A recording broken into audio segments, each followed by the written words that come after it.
Tonight, there's new hope for peace between Russia and Ukraine. A U.S. official says Ukraine's government has agreed to a deal, but the White House says some things still need to be hammered out. Erica Brown reports.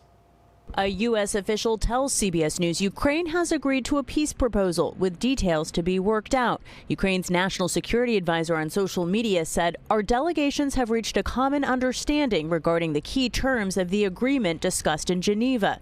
And he suggested the next steps could be a visit by Ukrainian President Volodymyr Zelensky to the United States to finalize the agreement. Anything that involves ceding territory needs to be approved by the Ukrainian parliament.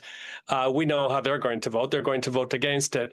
So very, very difficult times for Mr. Zelensky to navigate right now because he's on political thin ice as it is. It comes as sources tell CBS News that U.S. Army Secretary Dan Driscoll is in Abu Dhabi meeting with Russian officials to discuss the revised version of the White House's 28-point peace proposal following weekend negotiations with Ukraine. The goal was to take, is 28 points or 26 points, depending on which version as it continued to evolve, and try to narrow the ones that were open items. One U.S. military official in Abu Dhabi says the Army Secretary is optimistic and said negotiations are moving quickly.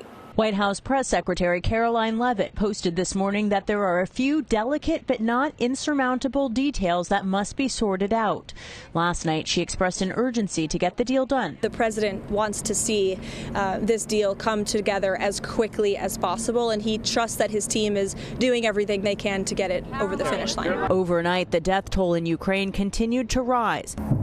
A barrage of missile and drone strikes on Kyiv killed at least 6 people and wounded dozens more.